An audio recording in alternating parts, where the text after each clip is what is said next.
እንደወስድ አይ እኔ አንግባባም ብዬ እኔ እንደውም ተስፋዬ ጋቢሶን ለምኜ ለአንድ ዓመት እሱ እዛ ሆኖ ከዛ በኋላ አይ ጋሽ ጻድቁ እንዳንተ አይነት ሰው ነው የሚያስፈልገው ብሎ ለቀቀ። በኋላ ያን ጊዜ የነበሩ መሪዎች አሁንም ሲጠይቁኝ አይ እንግዲህ እኔ ከመጣው ለውጦች ስለማያደርግ እንዳንጣላ አልኩ። ችግር የለም አሉ። ወዲያው እንደመጣሁ እኔ አንደኛ ኢስት አፍሪካ ስኩል ኦፍ ቲዮሎጂ የአይሲአይ ወይም አሁን ግሎባል ዩኒቨርሲቲ አካል ነው የአሰምብሊስ ኦፍ ጎድ ስለሆነ አስተማሪዎቹ በደንብ ስለሚያውቁኝ ከነሱ ጋርም ተነጋገርንና የነሱ ማቴሪያልም ለመጠቀም የራሳችንን ማድረጌ ወደ አድቫንስ ዲፕሎማ ፕሮግራም 96 ክሬዲት አወር ወደሚሆን አሳደግ። ከዛ ወደ ቢኤ አደገ ቀጠለ። ያን ጊዜ ወጣቶች አሉ ደግሞ አይቼ እነዚህ ወጣቶች ለኔ ስጡኝ ብዬ ወሰርኳቸው አሉ። አንዱ አሁን ዶክተር እስክንድር ነው 2 ፒኤችዲ ያለው እሱ አሁን። ሌላው ዘለለው አርጋው ነው አይ ቲንክ ፒኤችዲውን እየሰራ ነው እሱም አሁን። ብሉጽ የሚባል ወደ ጌታ ይሄዳል በጣም ጠንካራ ሰው የግሪክ መዝጋው ቃላት ቅርብ ጊዜ ሰርቶ ያስመረቀው ማለት ነው ብሉጽ ማለት። እና ሌላ አንድ ሰው ደግሞ አለ ስሙን የጠፋኝ ነው። እና እንደዚህ ሆነን እዛ ኦልሞስት ያለ ደሞዝ እንደማለት ነው። ምክንያቱም እኔ ወንጌላዊ ስለነበርኩ በእኛ ቤተክርስቲያን ደሞዝ ምናምን ለመጀመሪያ ጊዜ ነው እንዳውም ፈርም ሲሉኝ እንዴ እኔ ፈርሜ ደሞዝ ተቀብዬ ስለማላቅ በጣም ተፈተንኩ። በቃ ይሄ መስሪያ ቤት ነው ባክ ብዬ ብለው በጣም ኮንቪንስ አደረጉኝና ስንት እንደሆነችም አላውቅም። ምን ያህል ምናምን ልጠይቅ ነበር። ምን ያህል ነበር ልል ነበር ደግሞ ምን ያህል ነበር? 700 ትሆን ምን ነው መጀመሪያ 700 ይሁን አይ ዶንት ሪሜምበር ሪሊ 700 ይሁን ምን ስንት እንደሆነ አላስታውስም። እና ከዛ ማቃቸውንም ሰዎች ኮንታክት አርኩ ካሪኩለሙን ለወጥን ከጽሕፈት ቤቱ ግቢ ማስወጣ ነው ራሱን እንዲችል ተከራይተን በኋላም ይሄ ገደራ የሚባለው ሆቴል ኮቶቤ ያለውን እኔ ደግሞ ወደ ቤተ እምነቱ ከመጣሁ በኋላ ያው ገዝተን ለኮሌጁ ሰጠን ማለት ነው።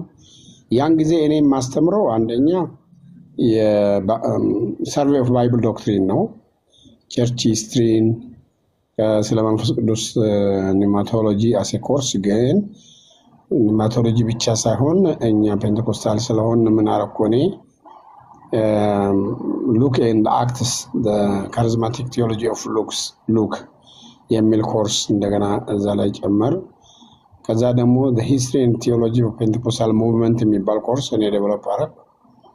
ከዛ በተለይ ሊደርሺፕ ላይ በጣም ነበር የምናስተምረው። አሁን ኢትዮጵያ ወንጌል እየመሩ ያሉት ኦልሞስት አብዛኞቹ የኔ ተማሪዎች የነበሩ ናቸው። ኦልሞስት ሳላጋንን 95%ዎቹ 100 እንዳልል ነው፣ ግን ቀጥታ እኔ ያስተማርኳቸው ልጆች ናቸው። አሁን ፕሬዚዳንት፣ ምክትል ፕሬዚዳንት የተለያየ እንትን ሆኖ እያገለገሉ ያሉት እና ቸርቿም ውስጥ የሙሉ ጊዜ አገልጋዮች ኢምፓወርድ የሆኑት ከዛ በኋላ ነው።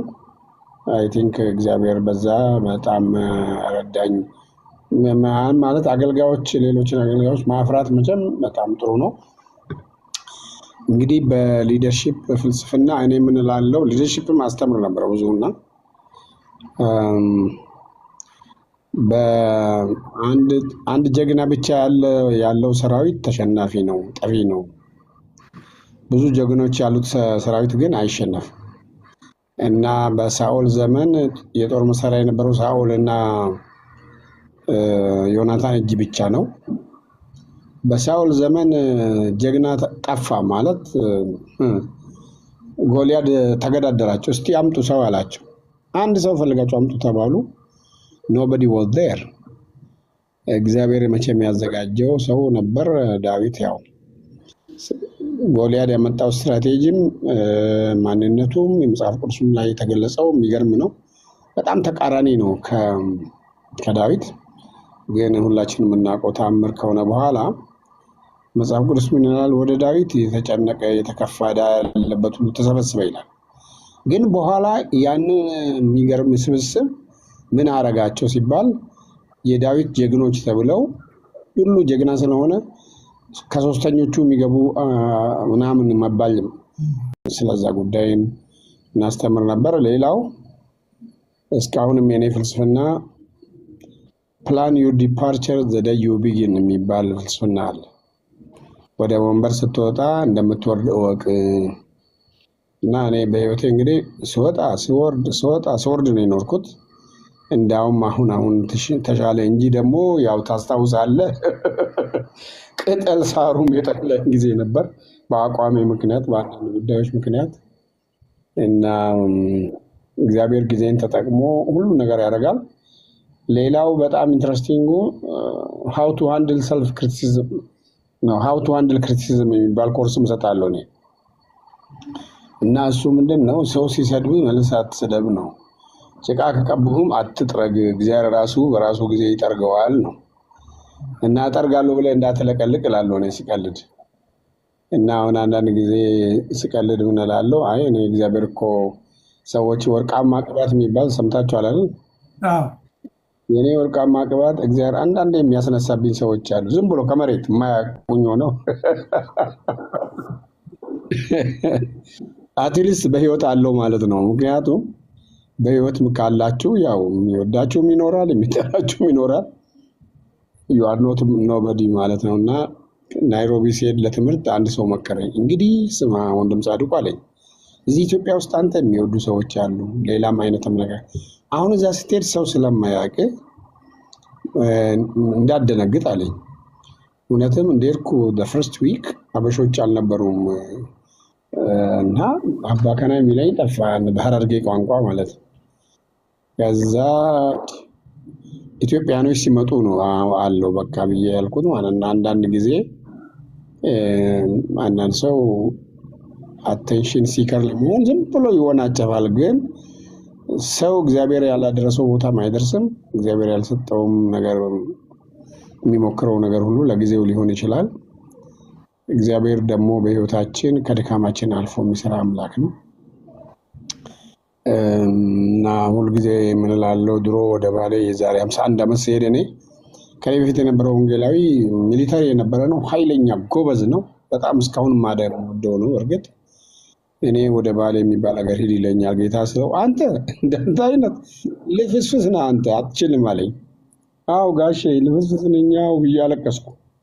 እና እኔም ራሴ ቢሆን ያን ሰውዬ የዛን ጊዜ ልጅ ትንሽ ልጅ አልክም ነበር። እግዚአብሔር ግን ነው በራሱ ስለሆነ የሚታመነው ዮሴፍን በፊታቸው ላከ ይላል አይደል? በስራት ነው በባርነት ተሽጦ ነው የተላከው። ግን እግዚአብሔር የሚሰራውን ስለሚያውቅ አንዳንድ ጊዜ ሰዎች አሁን የደረሱበት አይደለም።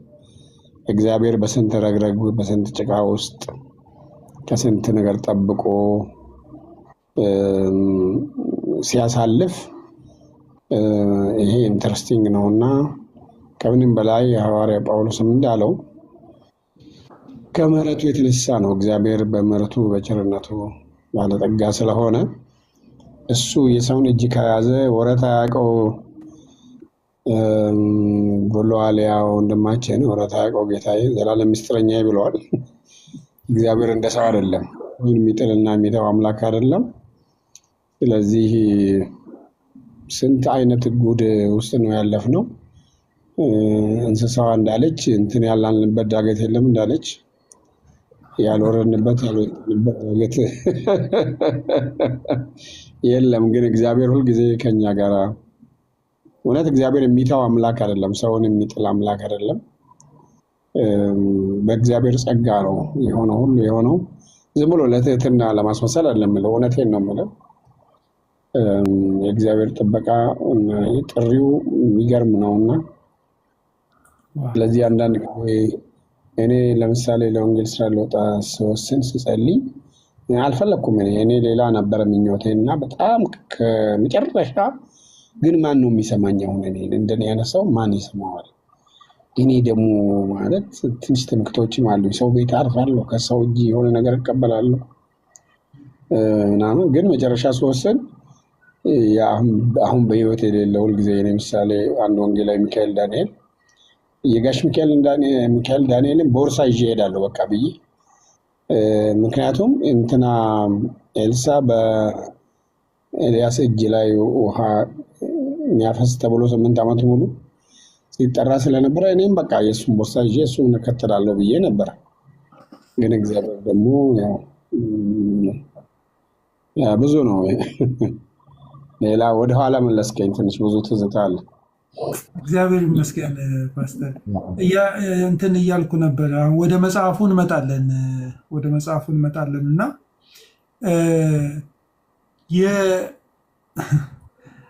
የፓስተር ጻድቁን ድሮ እኔ ሳላቅህ ፓስተር ጻድቁ በጣም ጌታን የሚወድ ኃይለኛ ሰው ነው ይባል ነበር እና ኋላ ላይ አሁን መጽሐፍ ውስጥ አንዳንድ ነገር ሳይ እየገባ ይመጣ። ለካ አንዳንዱ ነገር የሚጎዳም ነበር። ኃይለኛ የሚለው ቃል ፖዘቲቭ ብቻም እንዳልነበረ አንደርስታንድ አደረግኩኝ እና አንዳንድ ጊዜ ዝም ብለን የምንላቸው ነገሮች ብዙ ኢምፓክት እንዳላቸው ማወኩኝና ኃይለኛ ነህ ይባላል። እንግዲህ እሱ እንዴት አስተናግድከው? እሱን አንተ ፓስተር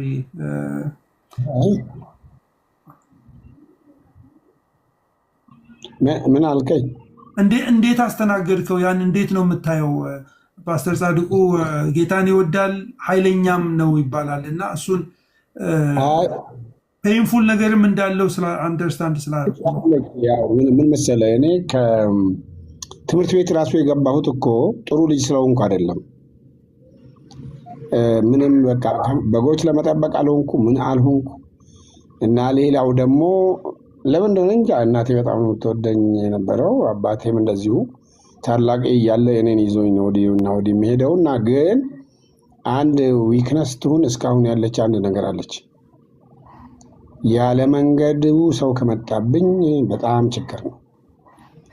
ስለዚህ ለምሳሌ የኔ እናት እኔን ምላ ነው የተወችው፣ እኔን ላለመግረፍ ማለት ነው። ድሮ ትዝ ይልህ እንደሆነ ወላጆች ሲገርፉ አይለምደኝም በል ይላሉ እና አይለምደኝም በል ሲባል እኔ እላለሁ አይለምደኝም አልልም በፍጹም። አባቴም እንደዚሁ እልህን ለማስለቀቅ ሲገርፈኝ ለካ ነፍሴን ስቼ ኖረዋል። ስንት ውሃ እንደፈሰሰብኝ አላቅም። የዛሬውን ጉድ ብቻ አትርፈኝ ብሎ ወደ አምላኩ ያው እንደ እምነቱ ጸልዮ ከዛ ትምህርት ቤት ይግባል። በቃ ይሄ ልጅ ምንም የሚረባ ለምንም ስለማይሆን ተብዬ ነው ትምህርት ቤት የገባሁት ማለት ነው። ከዛ ትምህርት ቤት ገብቼ እያለሁ ለምን እንደዛ እንዳደረጉ አላቅም። ሚያዝያ 27 ቀን ነው እዛ እኛ ሀገር እዚህ ወደ ሁሩታ ወደ ላይ አርብ ገበያ የሚባል አለ፣ ጫንግ የምትባል ቦታ አለች፣ መራቤቶች ያሉበት አካባቢ። እዛ መድኃኔዓለም ቤተክርስቲያን አለ። እኔ ቤተክርስቲያን አይቼ አላቅም። የነፃነት በዓል ነው፣ ሰልፍ ይዘውን ሄዱ ማለት ነው።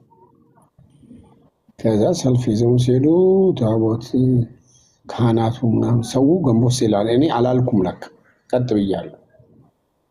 ከዛ ከበሮ ሲመታ ምናምን ሰው እኔ አላልኩም እና ለካ ዳይሬክተሩ ተበሳጭቶብኝ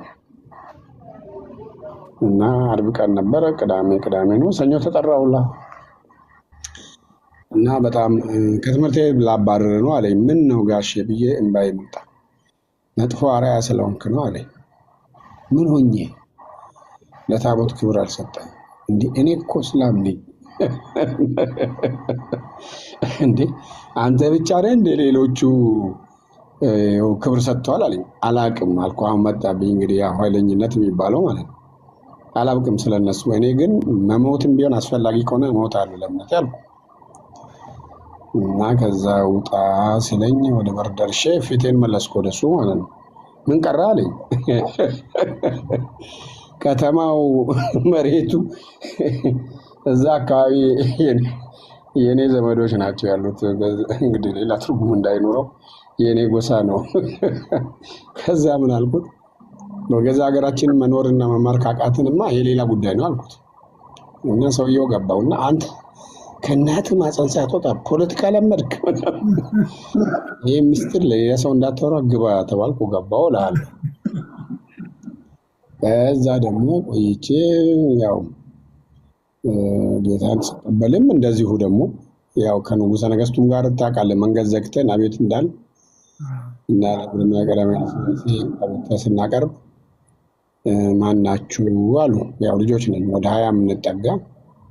እኔ እንዳልናገር ተከልክያለሁ። ጓደኞቼ አንተ ስለምታበላሽ አነጋገር አታውቅም ተብዬ አንድ ጎበዝ ጓደኛ አለኝ፣ አሁንም አለ በጌታ። በሱ ምክንያት ወደ ጌታ የመጣሁት እኔ። አባዬ ጃንሆይ እያለ በቃ አንጀታቸውን ይበላል እሱ። ከዛ ምንድን ናችሁ? ክርስቲያኖች ነን። አይ ክርስቲያን እኮ ብዙ አይነት ነው። ለምሳሌ እኛ ቤተክርስቲያን የኢትዮጵያ ኦርቶዶክስ ተዋሕዶ ቤተክርስቲያን ትባላለች። ካቶሊክ የሚባሉ አሉ፣ ሉትራን የሚባሉ አሉ፣ ባፕቲስት። ማናችሁ እናንተ አሉ እሳቸው። ከዛ እኔ አሁን በሐዋርያት ሥራ 11 እንደተጻፈው እኛ በቃ ቅጽል አንፈልግም ክርስቲያኖች ነን አልኩ። አይ እንግዲህ ልጅ ነገር አሉና ከዛ ሌሎቹ ጴንጤ ናቸው ብሎ ጮሁ ማለት ነው። ጴንጤ ደግሞ ምንድን ነው? ከዛ እኔ አሁን ልተው ነው እንደ ግርማዊ ጃንሆይ አቤት፣ ያው አቤት አይሉም። ግርማዊ ጃንሆይ ሕገ መንግሥት አንቀጽ 40 አገሬ ጋራ ነው ሃይማኖት የግል ነው ይላል አይደለም ወይ አልኩ። እና ጴንጤ ቀርቶ የፈለግን ብንሆን ስል አዩኝና አንተ ልጅ እሱንም ያልነው እኛ ነን እና ያው ከልጅነቴ አለች። በኋላ አንድ ባህሪ ከየት እንዳመጣው አላውቅም። ያው አንድ ለኢትዮጵያኖች ለብዙዎች የማይመቸው ምንድን ነው፣ ስሜቴን መደበቅ አልችልም። እኔ ፊት ለፊት ነው የምናገረው። ስለዚህ የማምንበትን ነገር ልክ ይሁን አይሁን ፊት ለፊት እናገራለሁ። ስህተት መሆኑን ሰው ካሳመነኝም እመለሳለሁ። ያ ፊት ለፊትነት በስብሰባ ላይ በምናምን ላይ በቃ ችግር ነው። በተለይ አስተዳደራዊ ስብሰባዎች ላይ ሰው ዙሪያ ጥምጥም ነው የሚሄደውና ስሜቱን መደበቅ ይችላል ሰው እና እኔ ደግሞ ፊት ለፊት ነው የምናገረውና ይሄ እንግዲህ እስካሁንም ያለ ችግር ነው። ያው ታስታውሳለህ ቅርብ ጊዜም ከአንዳንድ ያው ከሁሉ እንግዲህ አንድ ሰው ሲቀልዱብኝ 3 መንግስት ያስቸገረ ተብያለሁና ከኃይለ ሥላሴ ዘመን ጀምሮ እንግዲህ ደርግ ትንሽ እዛ አካባቢ አለች። እንግዲህ ጥሩ ይሁን መጥፎ አይዶን ነው፣ ግን ያለ መንገድ ሰው ሲመጣብኝ አሁንም በስተርጅናም ቢሆን ትንሽ አለች። አልችልም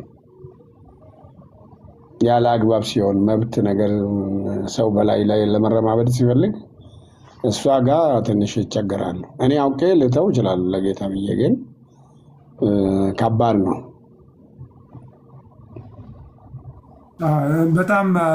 እሱን መጽሐፍንም የተወሰነ ነገር ሳየው ሰዎች በዛ ነገር ላይ የሚያደርጉት ሪያክሽን አንዳንዱ ነገር ትንሽ የሚጎዳም እንደሆነ የሌለህን ስምም ሰዎች እንደሚሰጡ ማለት ነው እንጂ እኔ ኖርማሊ በባህሬ ነገር ይዤ አልተኛም። ያው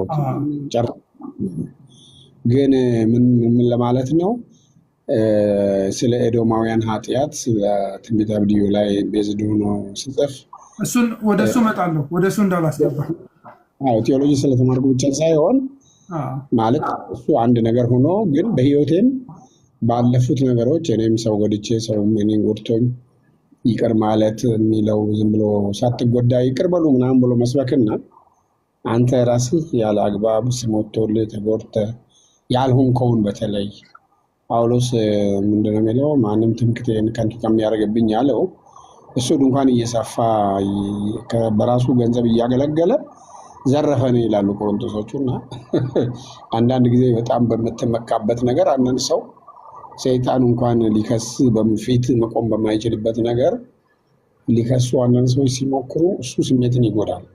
ያም ቢሆን አልፈ ይቅር ማለትን መለማመድ አለብን ለማለት ነው። እንግዲህ እዛ ላይ የተጠቀሱ ይመስለኛል። ወደ እሱ እመጣለሁ። ምናልባት እንትን እንዳልል ዶክተር ጥላይ አለ። ዶክተር ጥላይ ታደሰ ታውቀዋለህ? ናሳ የሚሰራው ወንድማችን እሱ ሰላም ይበለን። ዶክተር ጥላይ ሰላም፣ እንዴት ናችሁ? ሻውልዬ፣ ኤፊ፣ ፓስተር ጻድቁ፣ ፓስተርዬ እንኳን አየው ተገናኝተናል። አንድ ያለው ፓስተር በጣም የሚገርም ሰው ነው። በጣም ኢዚ ፐርሰን፣ ልክ ስትቀርቡ እንደዚህ እንደሚታየው አይደለም። እሱ ስታዩት ያስፈራል እኮ ፊቱ እና በጣም የሚገርም ሰው ነው። እንግዲህ ፓስተርዬ በጣም እናንተ ዋጋ የከፈላችሁት ነው ክርስትና ኢትዮጵያ ምድር ግራውንድ የያዘው። እንግዲህ እኛም የእናንተ ፍሬ ነን። የምር ነው የምለው፣ በጣም ዋጋ ትልቅ ነገር ከፍላችኋል ሁላችሁም እና ጌታ ኢየሱስ አሁንም ጸጋውን ያብዛላችሁ እላለሁ። በጣም ደስ ብሎኛል መተህ እኛንም አክብረህ ስለተገኘ ጌታ ያክብር። አሜን። ተባረክ ዶክተር ጥሌ። ኤፊ በመሀል የምትገባው ነገር ካለ ግባ ወይ? እሺ። አይ የለም፣ በኋላ እድል ከተሰጠኝ እገባለሁ። አይ ጥያቄማ እንትን አለ፣ ጥያቄ የምጠይቀው ህዝቡም ጥያቄ ይጠይቃል ገብቶ አንድ ነገር እንዲሁ ጀስት ቲክቶክን ስለማታቅ ፓስተር እንትን ኮፍያ ሊሸልሙ ይችላሉ። እነዚህ እንግዲህ እንትኖች ናቸው፣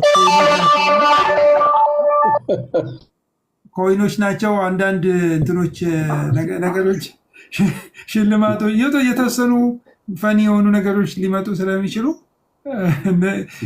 ኔቸሩ ነው እንደዛ፣ የፕላትፎርሙ ኔቸር ነው እና አሁን እያገለገልክ ያለው በኢትዮጵያ ወንጌላውያን አብያተ ክርስቲያናት ፕሬዚደንትነት ነው እና ዋት ኢዝ ስቴት ኦፍ ዘ ዩኒየን አሜሪካኖቹ እንደሚሉት የወንጌላውያን አብያተ ክርስቲያናት ያለንበት ሁኔታ ወይ ደግሞ ህብረቱ ያለበት ሁኔታ እንዴት ነው?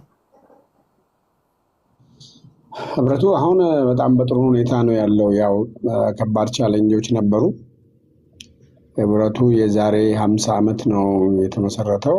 የመሰረቱት 9 ነባር ቤተ እምነቶች ናቸው እና ያን ህብረት የመሰረቱት የእኛም አባቶች ማለት በሙሉ ወንጌልን በኩል በመካነ ኢየሱስ፣ በቃለ ሕይወት፣ ባፕቲስቶች፣ መሰረተ ክርስቶስ፣ አሁን ሕይወት ብርሃን የምንለው ገነት፣ እነዚህ ወደ 9 ቤተ እምነቶች። ያን ጊዜ እንግዲህ በጣም ከባድ የሚሆነው ሙሉ ወንጌል ፔንቴኮስታል ቸርች ስለሆነ የዛሬ ነው ያደርገውና ማለት እንደ ዛሬ ሁሉም ጋር ስላልደረሰ አንዳንድ ቤተ እምነቶች እንዴት ከጴንጤ ጋር አንድ እንሆናለን የሚሉ ነበሩ። ነገር ግን በሁሉም ቤተ እምነት ውስጥ ለዛ አንድነት ከፍተኛ ሚና ተጫወቱ አሉ። በተለይ ደግሞ በጣም ኢንፍሉዌንሻል ከነበሩት ሰዎች አንዱ ቄስ ጉንድና ቱምሳ ነው። ከቃለ ሕይወትም ዶክተር ሙላቱ ባፋ፣ አቶ ብርሃኑ ደረሰ፣ ጥላሁን ኃይሌ፣ ነጋሽ ኬዳሞ፣ እንደዚህ አይነት ሰዎች ነበሩ። ከኛም ደግሞ ዶክተር ተስፋ ወርቅነህ፣ ዶክተር ንጉሴ ወደ ጌታ ሄደው ወንድማችን ተስፋውን አግደው እና የመሳሰሉት ያን ጊዜ ይመሩ የነበሩ እኛን። እነሱ ደግሞ ሁሉም ሰው ምንድን ነው እኛም ያው ለምንድን ነው ይሄ ቀዝቀዝ ያለ ፈዘዝ ያለ ስብሰባ እንላለን። እነዛ ደግሞ ሃሌሉያ ሲባልም ይቃወማሉ። ሁሉም ሁሉን እየገሰጸ የሚገርም ነገር ነበር። እግዚአብሔር መቼም እንግዲህ በመከራው ጊዜ በችግሩም ጊዜ አብረን ካልሆን ይሄ ቻሌንጅ ከባድ ነው ተብሎ ነው የተጀመረው። እውነትም የመከራውን ዘመን ያው አብረን አለፍን። ከዛ የመንግስት ለውጥ ሲመጣ እኛ መጀመሪያ ሄደን ሬጅስትሬሽን ሙሉ ወንጌል ነው የጠየቀው። ከዛ ህብረቱም ይመዝገብ ሲባል ሌሎቹም መጥተው ይመዝገቡ አባላቱ ተባሉ እና ሌጋሊ ኤስታብሊሽ ሆነው ኢህአዴግ ከገባ በኋላ ነው ማለት ነው። ከዛ እንግዲህ የአስተባባሪ ጸሐፊ የሆኑት ጋሽ ሙላቱ ታዬ ይባላሉ፣ የዶክተር ስምዖን አባት። ከዛ አሳየኸኝ፣ የዶክተር አሳየኸኝ በርሄ ሁለተኛው ሰው ነው። ከዛ ፓስተር ስዩም አይ ቲንክ ሰርድ ፐርሰን፣ ቄስ አለሙ አራተኛ፣ እኔ አሁን 5ኛ ሰው ነኝ። እነሱ ቢውል ባረጉት ላይ ነው እንግዲህ እኔ የመጣሁበት ደግሞ ዘመን ትንሽ ከባድ ቻሌንጅ፣ ያው የምታውቁት ቻሌንጅ የነበረበት ጊዜ ነው። ንቅናቄዎች ነበሩ፣ የዚህ የለውጥ ፍላጎቶች ነበሩ፣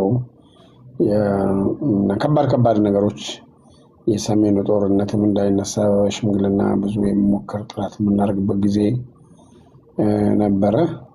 አስቸኳይ አዋጆች የሚታወጁበት ዘመን ነበረ እና በዚህ አሁን በሆነ ሁሉ ውስጥ በተቻለ መጠን ወደ አንዱ ወገን ላለማጋደል እንደ ሃይማኖት አባት ያው ሃይማኖት አባት አክቲቪስት አይደለም። የሚመለከታቸውን ሰዎች ፊት ለፊት መናገር ይቻላል፣ ግን ወጥቶ እንደዚህ ነው ምናምን ተብሎ አንድ ሳይድ ተይዞ ስለማይናገር ሰው ሚስ አንደርስታንድ ያደርጋል አንዳንድ ጊዜ እና አሁን ያ መጽሐፍ ራሱ አንዱ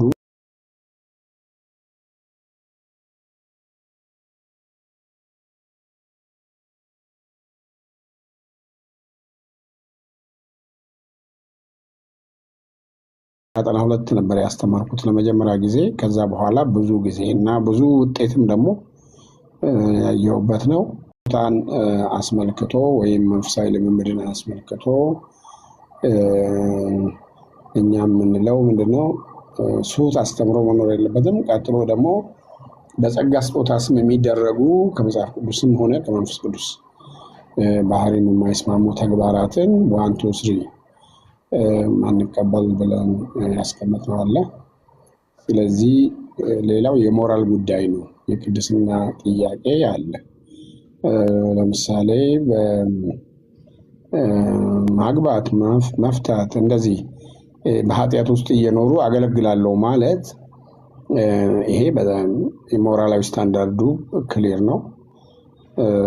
እነዚህና የመሳሰሉትን መጀመሪያ እንዳውም አሁን ያመጣ ነው ምንድነው አባል ከመሆኑ በፊት ተባባሪ አባል ይሆንና የተወሰነ 13 ግዴታዎች አሉ። ያንን ይፈርሙና 1-2 ዓመት ከታዩ በኋላ ወደ ሙሉ አባልነት የሚሄዱበት መስመር ነው ማለት የአጥቢያ ቁጥር የምናምኑ እንዳለው ነው ማለት ነው።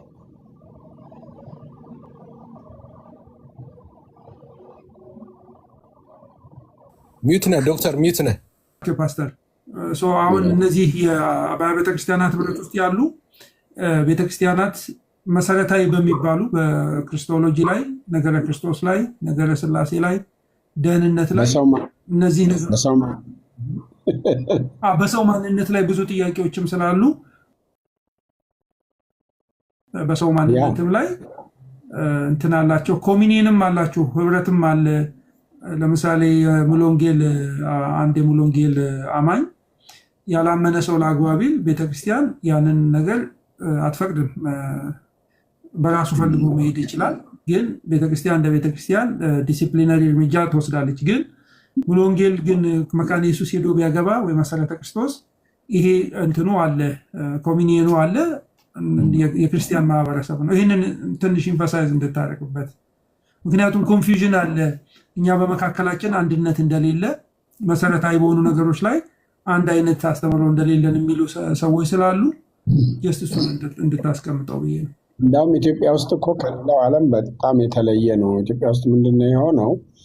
ስሙ እንደዛ ቢሆንም አብዛኞቹ ኢትዮጵያ ውስጥ ያሉ ቸርቾች እኮ ካሪዝማቲክ ናቸው።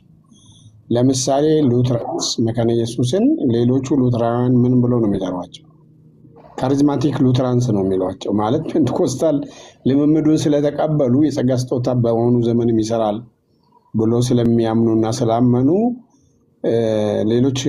ሌሎች ሉትራኖች እኮ የኢትዮጵያ ወንጌላዊት መካነ ኢየሱስን ካሪዝማቲክ ሉትራን ነው የሚሏቸው።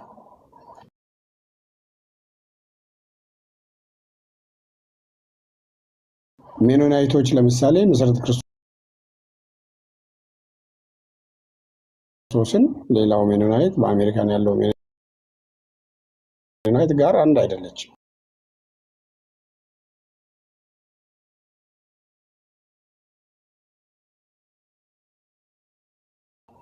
ማለት ሜኖናይት ባክግራውንድ ቢሆንም ካሪዝማቲክ ወይም ፔንቴኮስታል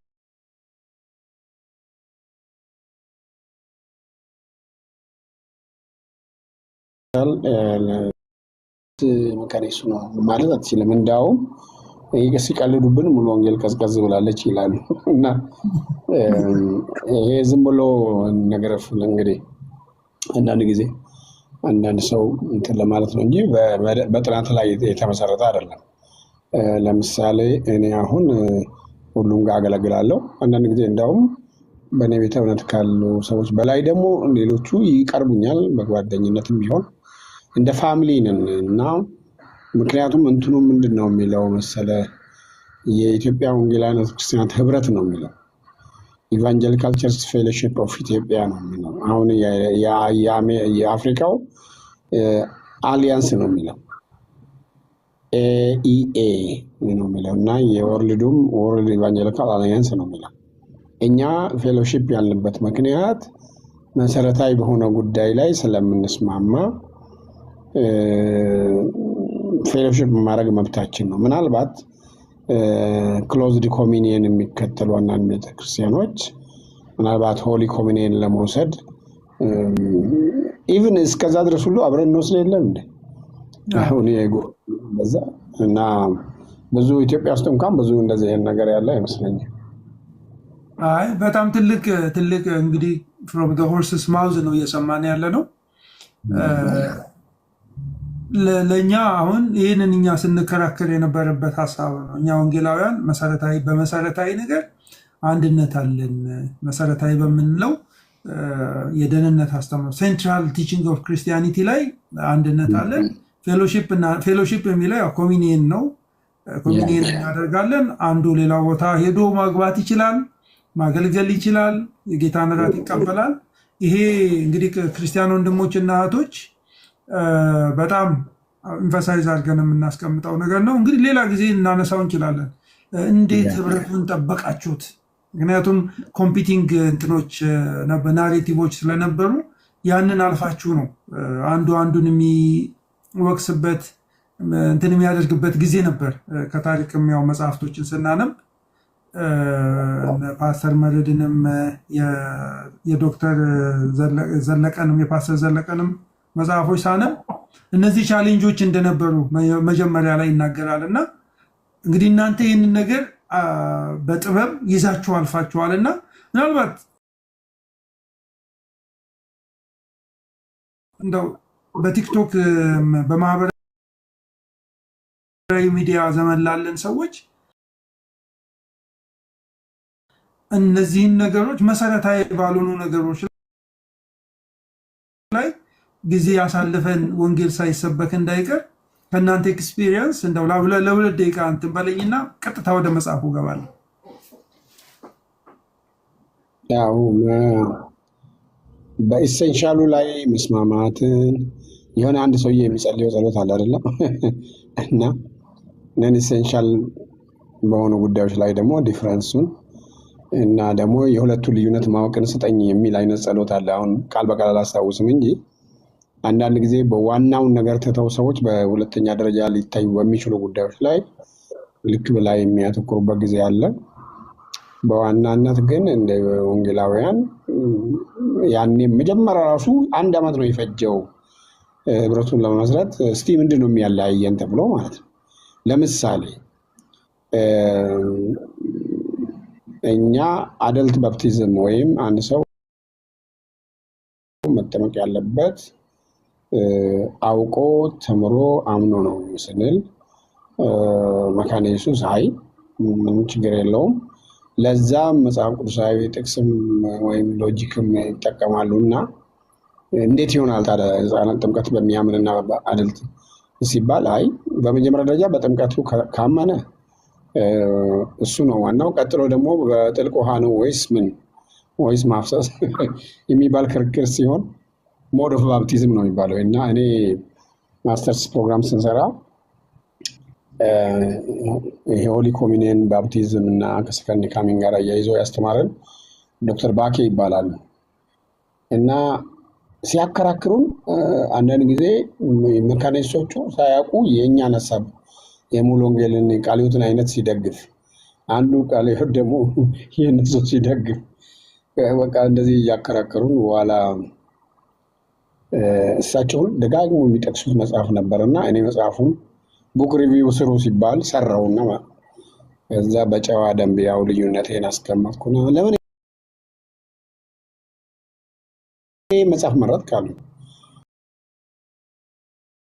እኔን የሚደግፈኝማ ስንቴ አንብቤ ያለው እርስዎ በጣም በዛ በኩል አድቮኬት የሆነውን ሰው ሲጠቅሱ እስቲ የሰው የማን ነው ብዬ አነበብኩ። ለማንኛውም አልኳቸውና ስቀልድባቸው ጳውሎስ ለአግሪጳ እንዳለው በጥቂቱ ክርስቲያን ልታደርገኝ ነው ወይ እንዳለው ሰውየው በጥቂቱ ሉትራን ሊያደርገኝ ነበረ፣ ግን አልሆንኩም አልኳቸውና ሳቁ። አንተ አንዱንም ብታምን በበቂ ሪዝን ማመን መብት ሆኖ ከደህንነትህ ጋር አፌክት ያደርጉሃል ወይ? አንዳንድ ጉዳዮች በመለስተኛ ደረጃ የሚታዩ ጉዳዮች አክሰፕት ማድረግ እና የራስህን ቤተክርስቲያን አስተምሮ አውቀህ ልዩነቱንም አውቀህ ይሄ ህብረትን አይከለክልም። በጣም ማይነር በሆኑ ልዩነቶች ቶለራንስ ያስፈልጋል ነው። እግዚአብሔር ይመስገን። ይሄ ለኛ አሁን ላለንበት ሁኔታ ትልቅ ሜሴጅ ያለው ነገር ስለሆነ ደግሞ ይህንን የምንሰማው ካንተ ስለሆነ በጣም በጣም ደስ ብሎኛል። ወደ መጽሐፉ ሊገባ ነው። ካህን ጌርሳም ሰላም በለውና ካህን ከኛ ጋር የሚያገለግል ነው። ቅዱሳን ሁሉ ካህናት ናቸው የሚለውን ለማጉላት ነው ካህን ያለው። ሰላም በለን ጌርሳ። ሰላም ለእናንተ ይሁን። ዶክተር ሻውል፣ ኤፊ፣ ዶክተር ጥላይ፣ ፓስተር ጻድቁ ሰላም ለአንተ ይሁን። በኒክ ኔም ነው የገባሁት 2019 ለማስታወስ ያህል ዮናታን አክሊሉ እና በወንጌል በገጠር ጉዳይ ሌላ ስም ነው ያለኝ። ረጅም ስብሰባ አድርገናል ካስታወስክ እና በስልክም ብዙ ጊዜ እንገናኝ ነበረ። ስላየው በጣም ደስ ብሎኛል። ፓስተር ጻድቁ ጌታ ኢየሱስ ይባርካችሁ። ብዙ ፐብሊክሊ ጉዳዩን አልናገረውም፣ ታስታውሰዋለህ። ተባረኩ። የተወደድክ ወንድም ነህ። ብዙ ቻሌንጂንግ ጊዜ በጥበብህ ቤተክርስቲያንን ስትመራ አይቻለሁኝ እና ስለአንተ ጌታን አመሰግናለሁ። ቀጥሉ። ተባረክ ካህን። እፊ በዚህ ላይ የምታነሳው ነገር አለ? በመሀል ነው ኋላ ላይ ልስጥህ። እዚህ ጋር አንድ ነገር ፓስተር ጠይቄው እንትን ቢል ጥሩ ነበር፣ ይኸኛው ሀሳብ ሳይነሳ። ስትችሉ ግን ቪዲዮ ኦን አድርጉ። እፊ እንትን በል ቀጥል። እሺ፣ ምንድነው ፓስተርን የምጠይቀው ጥያቄ ምንድነው? እንግዲህ ዌብሳይታችሁም ላይ ኢሴንሻል ዶክትሪን የሚለውን ኦልሬዲ ለዓለም እንዲያየው ዲስፕሌይ አድርጋችኋል። ከዛ ላይ ወስደን እኛም እንሟገትባቸዋለን። በጣም ግልጽ ነው። ያ እንግዲህ ዌብሳይቱ ላይ ያለው ማለት ነው። መሰረታዊ ከሚባሉትም ባለፈ እንደውም በጣም አንድ የሚያደርገንን ነገር በጣም በዝርዝር አስቀምጣቸዋል። ይሄ እንደውም ከሌሎቹም ቤተ እምነቶች በጣም ለየት ያደርጋል። ስለዛ በጣም ደግሞ ብዙ ጊዜ እናመሰግናቸዋለንም ደግሞ ውይይቶችን ስናደርግ ማለት ነው። ግን እኔ የምጠይቀው ፓስተርዬ ምንድን ነው ብዙ ጊዜ እሱ ነገር በእኛ አንደበት ስለሚነገር ጭቅጭቆቹ ቶሎ በጊዜ የማያባሩት ለዛ ይመስለኛል። እና እናንተ ምን አስባችኋል? እንደ አብያተ ክርስቲያን መሪነትህ እነዚህን ነገሮች አንድ የሚያደርጉ መሰረታዊ የሆኑ ክርስትና አስተምሮቶችን በየአጥቢያውም ሊሆን ይችላል፣ ወይም ደግሞ ኦፊሻሊ በእናንተ ዌብሳይቶችም ሊሆን ይችላል፣ ሚዲያዎቻችሁም ላይ ሊሆን ይችላል፣ ህዝቡ እንዲያውቀውና በዛ ቢያንስ ብዙ እንደዛ አልፎ አልፎ ሚዲያ ላይ እንኳን ያለ ሰው እንደዛ አይሆንም፣ ግን ከሚዲያ ውጭ ያለ ሰው ምናልባት እንደዛ የሚያደናግሩ ሰዎች አሉ፣ ከውጭ የሆኑ ሰዎች ማለት ነው። አንድ አልሆናችሁም ብለው ጥቃቅን ያው እንደሚባለው ያው የመርፌ ጫፍ ላይ ስንት መላእክት ይደንሳሉ አይነት ጭቅጭቅ የሚያነሱ ሰዎች አሉ፣ ትልልቁን ነገር ተቀምጠው ሳለ ማለት ነውና እንደዛ ያስባችኋል ወይ ፓስተርዬ? እንደዚህ ስልጠናዎችን ለመስጠት በሚዲያዎቻችሁ ላይ እነዛን ነገሮች በደንብ ለሰው ለማስረዳት ውስጥ ለማስረጽ እንደዛ አስባችኋል? ችግሩ እኛ ጋር ሁሉም ሰው አንድ አይነቱ አንደርስታንድ ይደራረጋል። እንደዚህ ስንሰማ ነው ለካ ሌላ ሰው ደግሞ ጥቃቅን ነገር ወይም ልዩነት አለ ብሎ የሚያስበውን ሊያጎላ የሚፈልግ መኖሩን የምናውቀው ማለት ነው። ግን እንዳልከው አይ ቲንክ አንዳንዱን ነገር ሀ ብሎ እንደገና በደንብ ማስተማር መናገር ያስፈልጋል። አንድ ጊዜ የሆነ ቦታ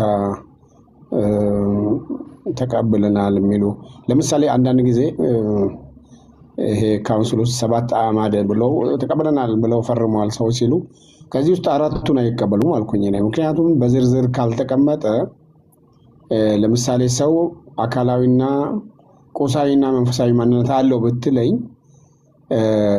ይቀበላል ማንም ሰው።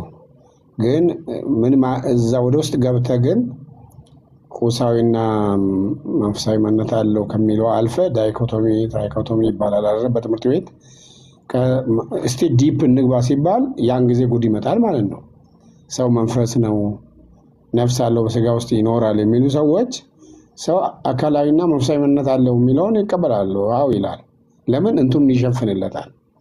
ስለዚህ የሰው ማንነት ለምሳሌ ሰው ሁለንተናዊ ብለህ ዲፕ ስትግባ ነው የምታገኘው። እና አንዳንድ ጊዜ ተሸፍኖ ሲኖር አንተ ምን ማለት እንደፈለክ እየገባው አንዳንዱ ሰው ሸውዶ ለማለፍ ይፈልጋል ማለት ነው። በነገራችን ላይ ይህንን በትሪኒቲ ጥናቴ ላይ አሪዮስ የክርስቶስ ማንነትን በተመለከተ ያው እሱ የግብፅ ሰው ነው ታስታውሳላችሁ። ዛኔ ኤልደር ፕሪስፔተር የነበረ ነው። አሌክሳንደር የሚባለው ጳጳስ ተው ብሎ ቢገስጸው አልሰማ ብሎ ነገሩ ከሮ ኒቂያ ጉባኤ በተሰበሰቡ ጊዜ ስብሰባውን የመራው ካልተሳሳትኩ ዮስቢየስ የሚባል የንጉሱ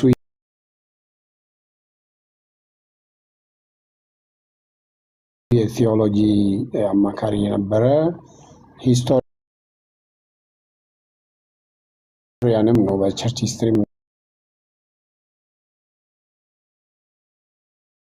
ይታወቃል ሰውየው። ይሄ ሄሬሲ ሁለት አይነት ነው። የማንነትም ንፋቄ አለ። ይሄ ከልት ፐርሶናሊቲ የሚባል አለ እኮ ወይም ፐርሶናሊቲ ከልት እንላለን። እና እኔም አስተምሮ ብቻ ሳይሆን ማንነትንም የአንተን ማንነት ከማንም በላይ አዋቂ ነኝ ለሐሳር ነው ምናምን ካልክ ያው ነው። ልመለክ ማለት ያው ነው። ስለዚህ አንዳንድ ጊዜ አንዳንድ ሰዎች በትምህርት ነው የሚስቱት። አንዳንድ ሰዎች በትምህርትም በምግባርም በልምምድም ይስታሉ፣ በሶስቱም ጉዳይ። አንዳንዶቹ ደግሞ ትምህርት ወጣ ገባ ይሉና ልምምድ ላይ ይሳሳታሉ። ስለዚህ የትኛው ነው ብሎ በደንብ ማስተማር የሚጠይቅ ይመስለኛል። ይሄ ነገር እንግዲህ አሁን የ50 ዓመት ስለሆነ ታሪኩንም እየተሰራ ስለሆነ እየተጻፈም ስለሆነ ከዛ ጋር በተገናኘ በደንብ እንደገና አሁንም የሆነ ቲም እንደዛ እንትን አድርገን ሪአፈርም ማድረግ ያስፈልጋል። ዘዳግም ያስፈልጋል ማለት ነው። ዘዳግም ከ40 ዓመት በኋላ ዘዳግም ያስፈልጋል። እግዚአብሔር ይመስገን ፓስተር፣ ጌታ ይባርክ።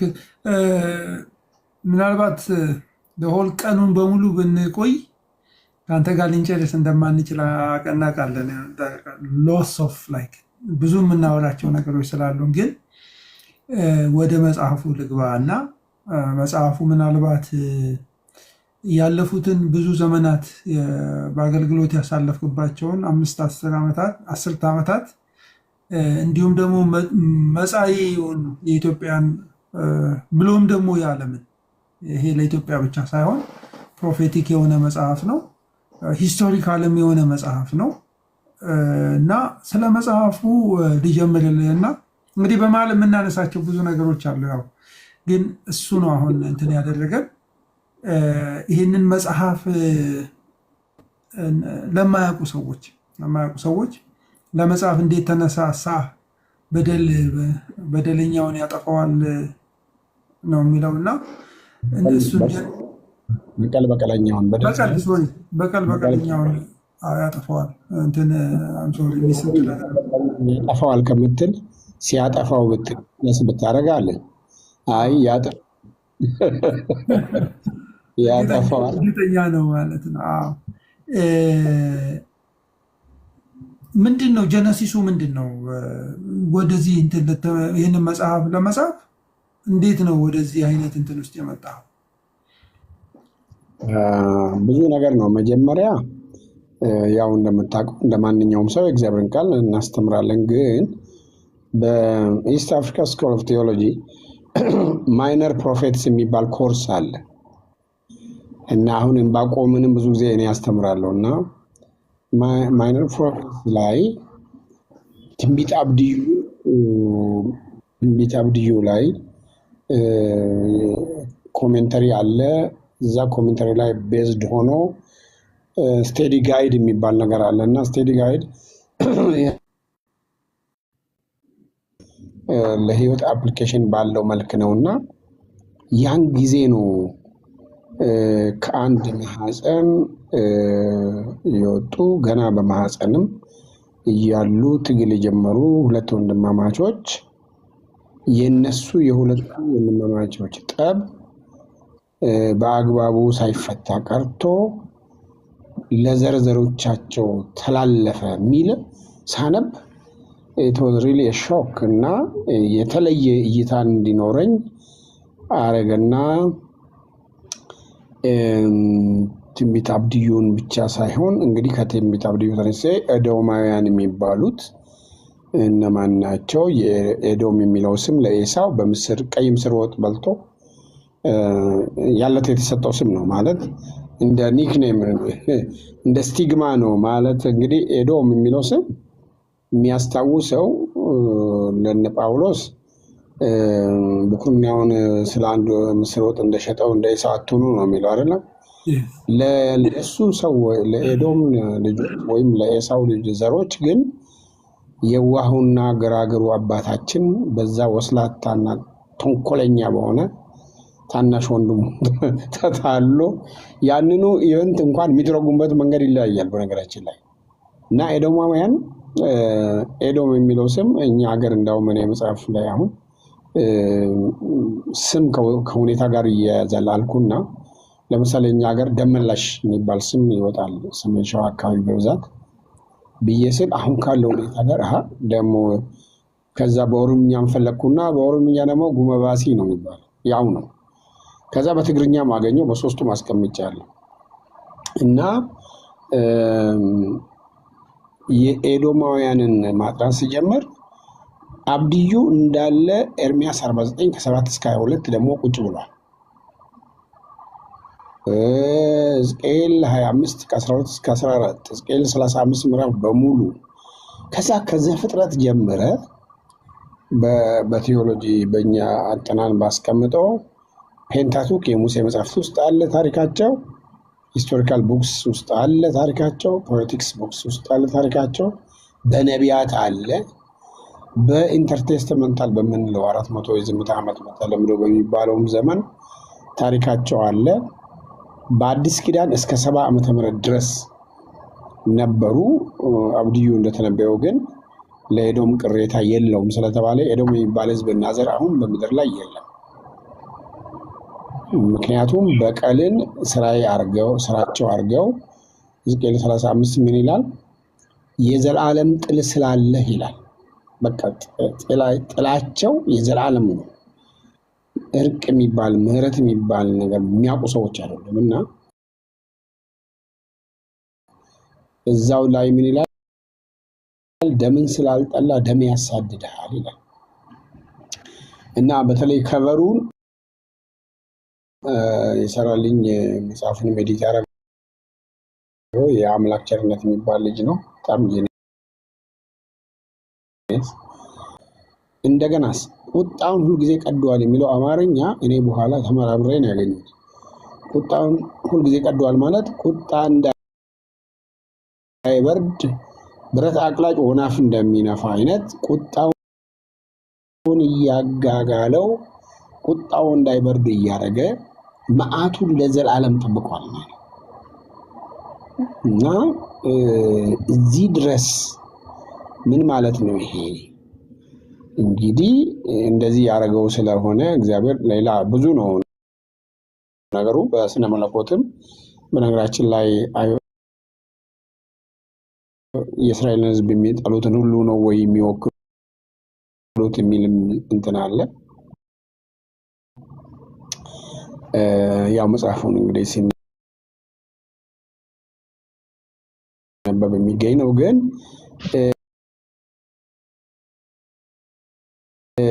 ይሄ ታሪክ ደግሞ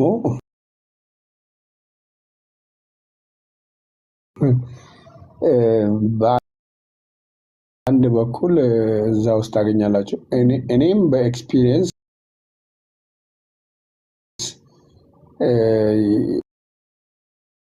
በህይወት ካለ ነው ሶስተኛ ነኝ እኔ።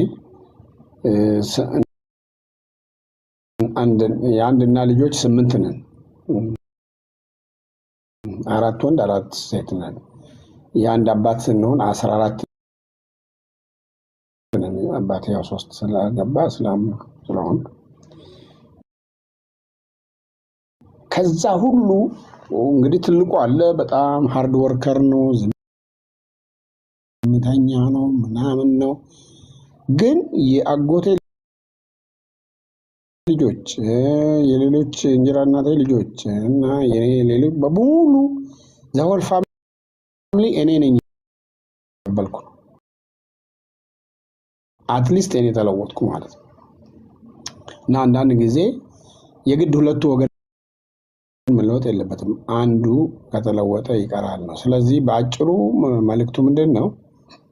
ምሬትን እንደ ሃርበር አርጎ አቆይቶ እየተንከባከቡ ቁጣን እያነሳሱ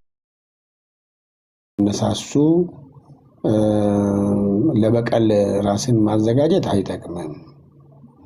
በቀለኛ ሰው ራሱ መርዝ እየጠጣ ሌላ ሰው ይሞትልኛል ብሎ እንደማሰብ አይነት ነው እና በቀል ለሁለንተናዊ ጤንነት፣ ለአካላዊ፣ ለመንፈሳዊ እና ለስነ ልቦናዊ ጤንነት አደገኛ ነገር ነው።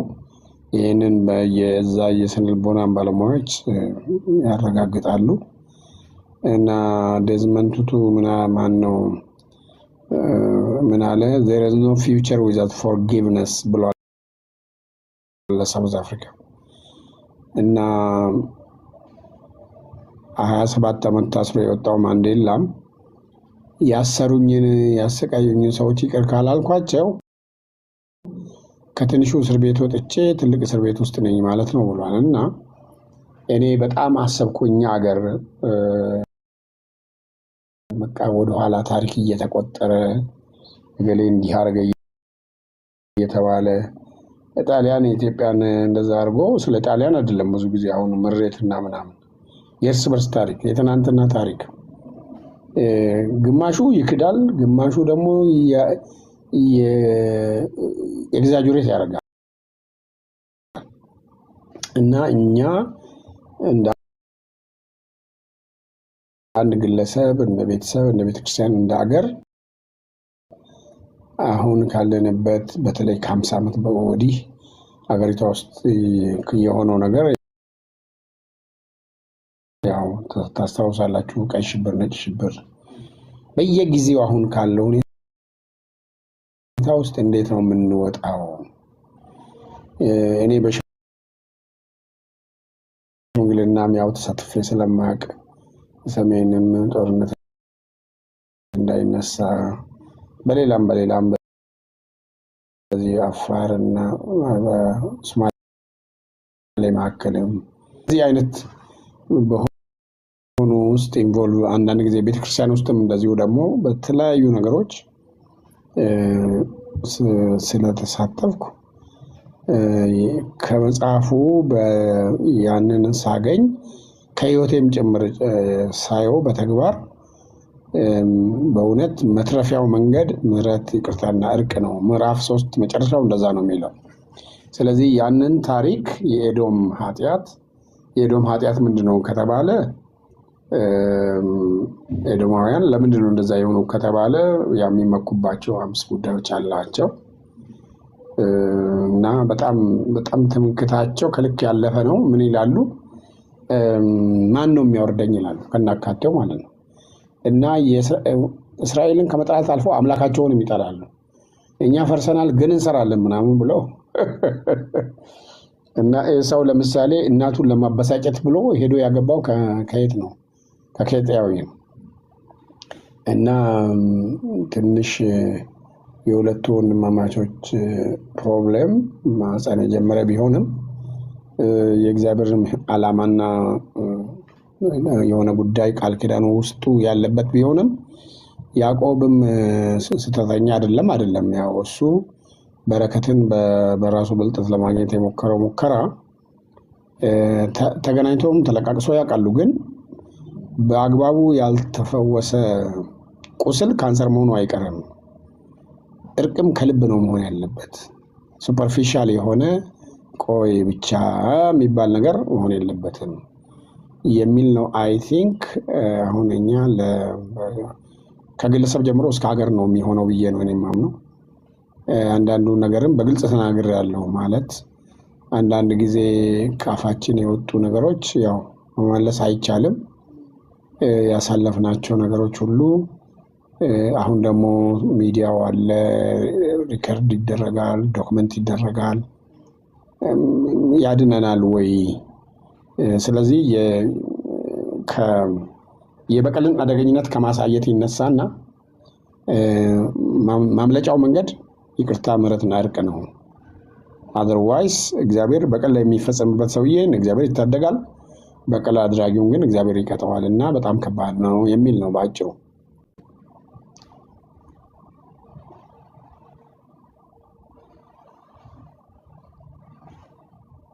ዶክተር ሚክ ነው።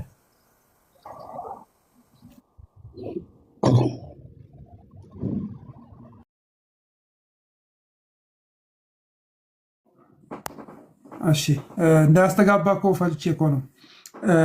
ፓስተር ይሄ መጽሐፍ መቼ ነው የሚመረቀው?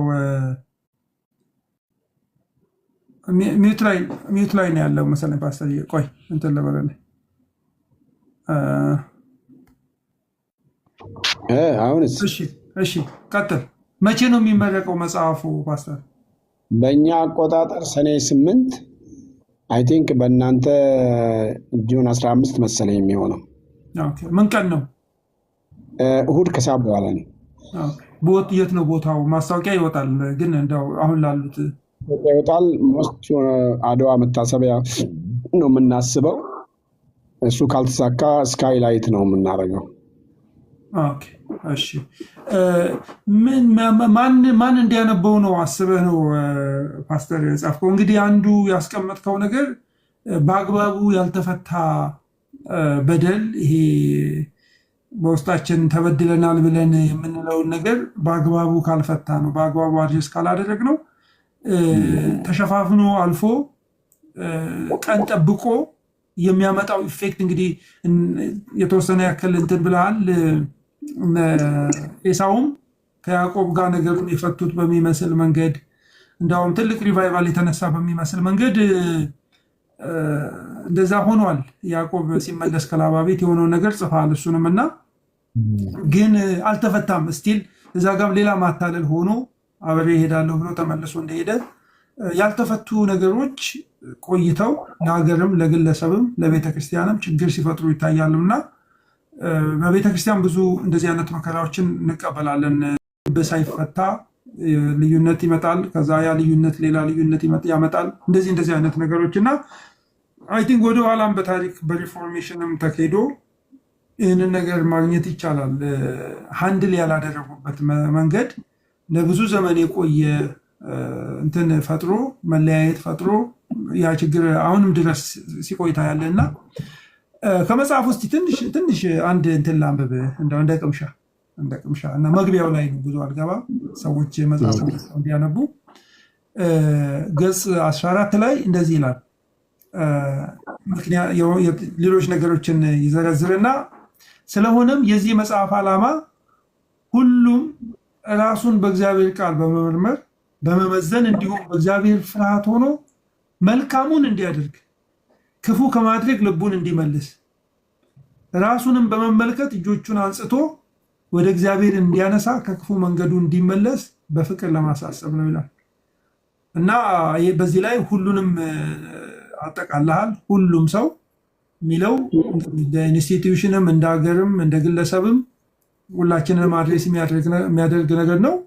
ወደ እግዚአብሔር ቃል እንዲመለስ በዛ በእግዚአብሔር ቃል ሚዛን በእግዚአብሔር ፍርሃት ሆኖ አንድ ፖዚቲቭ አንድ ኔጌቲቭ መልካም እንዲያደርግ አክሽን ነው። ደግሞ ሪፍሬን እንዲያደርግ ራሱን ከክፉ እንዲመልስ እና እጆቹን ወደ እግዚአብሔር እንዲያነሳ ከክፉ መንገዱ እንዲመለስ የሚል ነገር አስቀምጠሃል እና በዚህ መጽሐፍ ላይ ምን አቺቭ ማድረግ ትፈልጋለህ ፓስተር?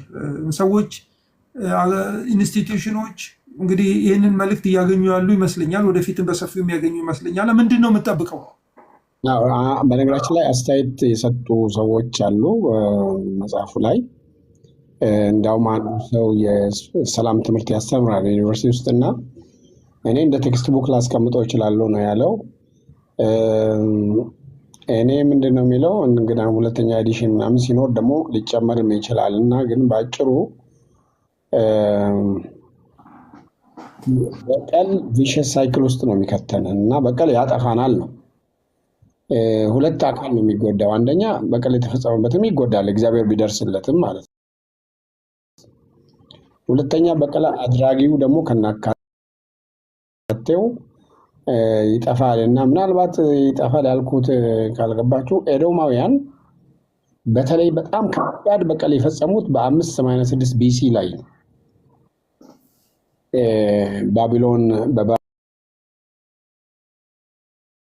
ባቢሎን እስራኤላውያን ሲወረሩ ኤዶማውያን በቃ they were so happy በዘረፋው የተባበሩ የተደበቁትን ያሳዩ መንገድ እንዳያልፉ የዘጉ በቃ ስለዚህ በዛ ውለታ እነሱ እዛ እንዲቀሩ እነዛ ዲፖርት ተደርገው ቆዩና ያው የባቢሎን መንግስት በፐርሺያንስ ተተካ። የፐርሺያ መንግስት ደግሞ ወደ ሀገራቸው ተመለሱ ሲላቸው እነ እዝራ እና ነህምያ ሲመለሱ ሁሉ ሲያስቸግሩ የነበሩት ከኤዶማውያን አሉበትና ከዛ የሜዶ ፐርሺያን መንግስት በግሪኮቹ ተተካ እና በግሪክ መንግስት አሌክሳንደር ሲሞት ለአራት ሲከፈል ሶሪያ ላይ የነገሰው ጆሴፍ አንቲፓስ የሚባለው ሰው የኢሪያስ ጋን መቅደስ ላይ ሲያቀርብ የመካባውያን አመጽ የሚባል አመጽ ተነሳ። አንድ ሰው ከልጆቹ ጋራ አይ ቲንክ 5 ናቸው ልጆቹ 5 ወይም 6 አመጹ። ከዛ በኋላ ተዋግተው አሸንፈው ኤዶማውያን በግድ ተገደው የአይሁድን እምነት እንዲቀበሉ ተደረጉ። የሮማ መንግስት ሲመጣ ነገ ለአይሁድ ንጉስ የሚሾመው ከኤዶም ዘር የሆኑትን ነው። ሄሮድሳውያን ኤዶማውያን ናቸው። አሁን የቤተልሔምን አውራጃ ህፃናት ዛሬ ሌሊት ከተወለደ ጀምሮ እስከ 2 ዓመት ያለውን ሲፈጅት ታላቁ ሄሮድስ የሚባለው ርኅራኄ ያልተሰማው ለምንድን ነው ካልክ በቀል ነው። even though he claims to be a Jew, he is not a Jew ማለት ነው። በጣም አደገኛ እና የዮሐንስ አንገት የቆረጠው ሄሮድስ የፈጀው ያዕቆብን አንገት የቆረጠው እነዚህ ጨካኞቹ ሄሮድሳውያን ዘር ሐረጋቸው የሚመዘዘው ከኤሳው ነው። ከአንኮበር የተነሱት ምኒልክ ረጋሳ ወይም መገርሳም ቢሆኑ እንደዛው ነው የሚያደርጉት። ጊዜው ያንን ሁኔታ እንዲፈጽሙ ያደርጋል። ስለዚህ አንዳንድ ጊዜ ታሪክን መካድም በታሪክ የተፈጸመው መካድም አሁን እኔ እንደዚህ ለማለት ይችላሉ። ለምን እኔ ሁለቱ አያቶቼ አርሲ ውስጥ እንግዲህ ከሳቸው ሲዋጉ የሞቱ ናቸው። ስለዚህ አሁን ባወራ ጥላቻ ከማንም በላይ እኔ ማውራት እችላለሁ ማለት ነው። ይገርም እና አነሰሰሪ ነው። አንዳንዱን ነገር ተቆፍሮ የቀረን ነገር መቀስቀስ እንደ አቤሰሎም እንዳደረገው። አቤሰሎም ምን አለ? እህቱ ትዕማር እያለቀሰች ስትሄድ አይዞሽ ተይ ግድ የለሽም ወንድምሽ ነው ይሄን በልብሽ አታኑሪ ይላል። አሁን ይቅርታ ያደረገ ይመስላል፣ ግን 2 ዓመት ፕሎት ያደረገው አሜኖንን ብቻ ሳይሆን አባቱን ዳዊትን ለመግደል ነው። ስለዚህ እንደዚህ አይነቶቹ ሁኔታዎች ከውስጣችን ካልጠፉ እንደ ኤዶማውያን እንጠፋለን እና አደገኛ ነው የሚለው ነውና ይሄ መጽሐፍ አሁን እኔ አንደኛ ለሃይማኖት አባቶች ሁሉም ትልልቆቹ የተገኙበት ይመረቃል፣ ነግራቸዋለሁ ስለምንተዋወቅ። ቀጥሎ የፖለቲካ ሰዎችም የትኛውም ፖለቲካ እንዲገኙ የምንፈልጋቸው ሰዎች ሊገኙ ይችላሉ። ከዛ ደግሞ በቤተክርስቲያን ደረጃ ደግሞ እንደዚሁ አዲስ አበባም፣ በአዳማም፣ ናዝሬት አሰላም፣ አዋሳም እያለ ሰው ጋር እንዲደርስ ነው። ኦልሬዲ 5000 ኮፒ ታትመዋል እና በጣም ጥሩ ተደርጎ ነው የተሰራው። 150 ገጽ ነው እና በጣም ኳሊቲ በሆነ እግዚአብሔር ጥሩ ልጅ ነው የሰጠኝ። የአምላክ ቸርነት በጣም ጎበዝ ልጅ ነው ኤዲት ያደረገው። ቀለም ምርጫ፣ ሁሉ ነገር በጣም ቆንጆ ነው። በዋናነት እንግዲህ ምንድነው እሱ ይሄ መጽሐፍ አለ እና እንዳውም ለማን ይሁን የሚለው ጋር እኮ አለ ጽፍ ያለውና በተለያየ ምክንያት እና በተለያዩ ሰዎች በተለያየ ምክንያት አካላዊ፣ ስነልቦናዊ፣ መንፈሳዊ እና ኢኮኖሚያዊ ጉዳት ለደረሰባቸው ሁሉ ይሁንልኝ ብያለሁ።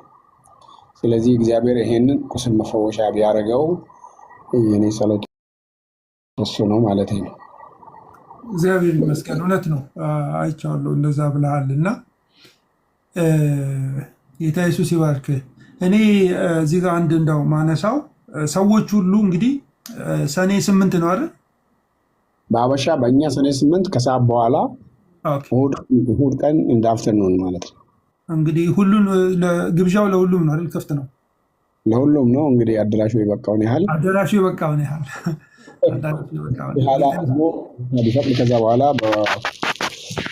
በቀጠና ሁለትም እናደርጋለን።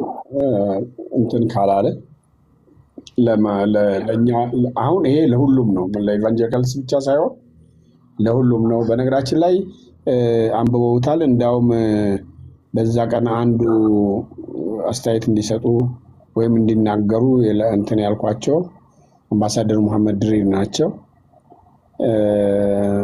ካቶሊክም ሰዎች ከኦርቶዶክስም አይተውታል መጽሐፉን እና አስተያየት እንዲሰጡ ተነጋግረናል። በጣም ድንቅ ነው። እንደዚህ ይላል አንድ ቦታ ላይ ይህንን መጽሐፍ መነሻ በማድረግ የምንቀስመው ትምህርት ከመፈራረጅና ከመካሰስ ወጥተን ከቂመኝነትና ከበቀለኝነት ይልቅ ይቅርታንና ምሕረትን ብንመርጥ ለገዛ ራሳችን ለምድራችን ፈውስ ልንሆን እንችላለን ይላል። ለራሳችን ነው የሚጠቅመን ነው። ጎዳ ሰው ፊዚካል ህመም ውስጥ በቀላሉ ይገባል። ምንም ጥያቄ የለውም። የስነ ልቦና ጉዳት፣ የስሜት ጉዳት ወደ አካል በሽታ ይወስዳል ይዞ ሰው። ስለዚህ የትራውማ ሂሊንግ የሚባለው እኛ ሀገር ብዙ የማይታወቀው እኛ ብዙ ነገር አሳልፈናል፣ ግን ከውስጣችን ያንን እናወጣው እና አረሳው እና እኔ የሆነ መጽሐፉ ላይም አለ እዛ እንዳውም ፌስቡክ ላይም አለ እሱ ምሬትን መንከባከብ፣ ምሬትን ሃርበር ማድረግ አይጠቅምም።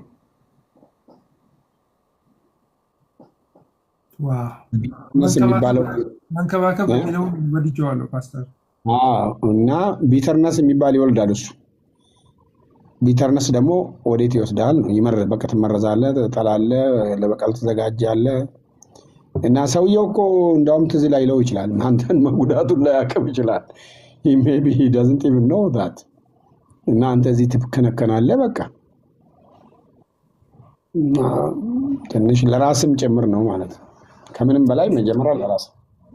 ጌታ ይባርክ። አንድ የመጨረሻ ከመጽሐፉ ላቅመሳቸውና እዚህ ያሉት ይሄ ሁለታችን ነው እንግዲህ ያዘጋጀ ነው እና እሱ ደግሞ ያዘጋጃቸው ጥያቄዎች አሉ። ከዛ ልጆች እናስገባለን፣ የወንጌል አማኞችን፣ እነሱም በቀጥታ እንዲጠይቁ ማለት ነው። ለእኛ ዛሬ በጣም የደስታ ቀን ነው በእውነት። አንተ መጥተህ አባት ከልጆቹ ጋር እንደሚጫወት እንደሚያወራ ይህን እድል ስለሰጠህ። እሺ ጥያቄ ነው የምጠይቀው ፓስተር። እና ለመሆኑ ስንቶቻችንን በውስጣችን የተዳፈነ ቂም አርግዘን ለይምሰል ጥርሳችንን ብልጭ በማድረግና የተውነው በማስመሰል የምንጓዝ ያረገዝነው ቂም በአግባቡ ታክሞ ካልተወገደ ጊዜው ደርሶ በቀል የሚባል ነቀርሳ የሚወልድ ጠንቅ መሆኑን እንረዳ ይሆንን ይላል። ጥያቄ ነው እንግዲህ ያው ሪቶሪካል ነገር ነው ያቀረብክልን። እኔንም ራሴንም እንዳይ አድርጎኛል። አንዳንዱ ነገር ቀስ ብሎ ነው ያው ጽንስ ሲጀምር በአይን የማይታይ ነው። ከዛ ግን ጽንሱ አንዴ ከተጀመረ እኛ ሃርበር ካደረግነው እንዳልከው ማለት ነው እና እኛ ካልፈቀድንለት ጽንስ ሊኖር አይችልም። አንድ ሃርበር ከተደረገና ግን ያቺ ትንሽ ነገር ትንሽ መስላን ከተውናት ጊዜ ጠብቆ አድጎ ያ በሽታ ነቀርሳ ይሆናል። ነቀርሳ ደግሞ ኮምፒት የሚያደርገው ከማንነታችን ጋር ነው። ባህሪው የነቀርሳ ባህሪ ያ ነው። የእኛን የሚመስል እኛ ያልሆነ ነገር ሆኖ ባህሪያችንን ሼፕ ያደርጋል። እንግዲህ እንደ ሀገር የመጡ የቆዩ ነገሮች አሉ።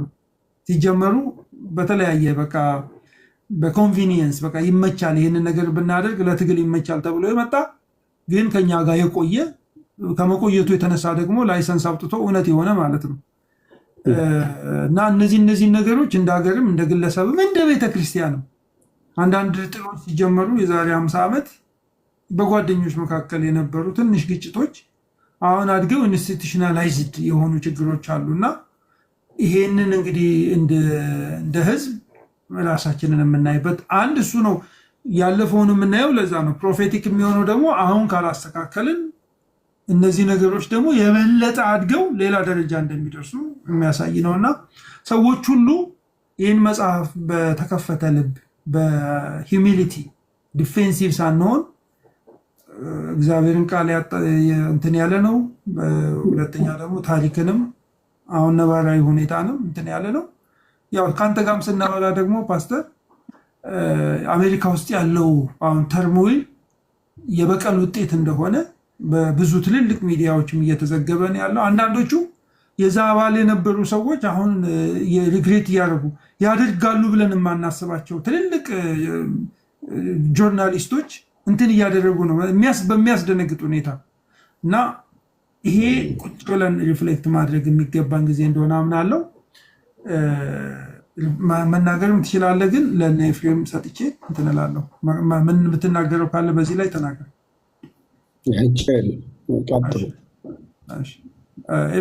ኤፊ ቀጥል አንተ። አንዴ እንትን ኮሜንቱን እንክፈትላቸውና ትንሽ እንትን ፓስተር ማረፍ ይበል።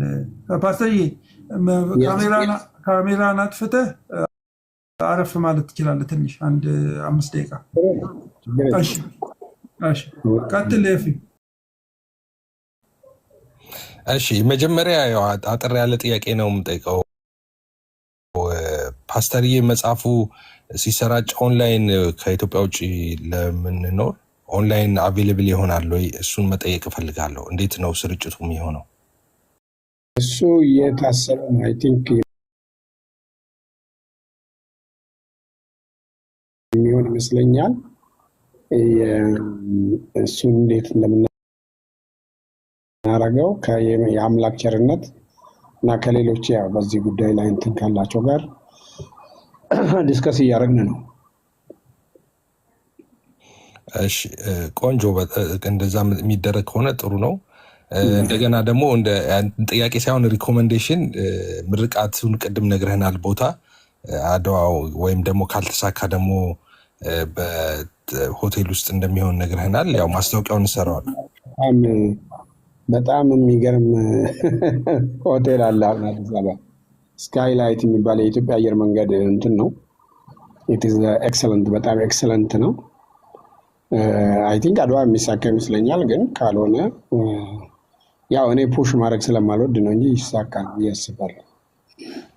እንደ ሀሳብ ግን ፓስተርዬ ያው ሶሻል ሚዲያ ላይ ደግሞ ምርቃቱ ቢኖር ምናልባት መተን አቴንድ ማድረግ ማንችል ሰዎች ሶሻል ሚዲያ ላይም ደግሞ ቢመረቅ ቲክቶክ ላይ ጥሩ ነበረ። ከዶክተር ጋር ተነጋግራችሁ ከዶክተር ሻውል ጋር እንደዛ ቢሆን የተወሰነ አቆይልንና ለእንትን ብለህ የተወሰኑ ኮፒዎች 100-200 ኮፒ እነሱን እኛ እዚህ ሚዲያ ላይ በዶላር ዋጋቸው እንትን እንላለን፣ እንገዛለን፣ ለሰዎችም እንሰጣለን ስጦታ። ርዕሱ እዚህ ጋር የምታዩት ነው። በቀለኛውን ያጠፋዋል ይላል። ስለዚህ በጣም ኢምፖርታንት ነገር ነው። እንዴት አድርጌ እንደው በቃ አንዳንዱ የገባኝ ነገር እንዴት አድርጌ እንደማሳያችሁ አላውቅም። በቀል የሚለው ቃል በቀይ የተጻፈው እና ሰውየው ደግሞ ይኸው ተቃጥሎ ራሱ ሊጠፋ ነው።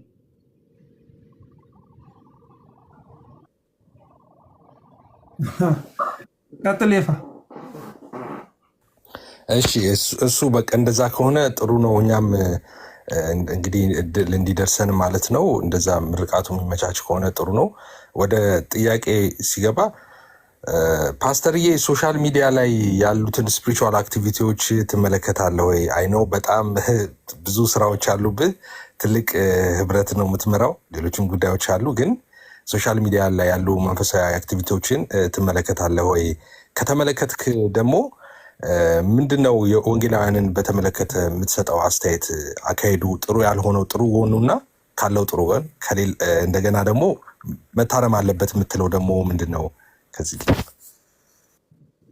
በጣም አክቲቭሊ አልመለከትም፣ ግን አልፎ አልፎ ያለው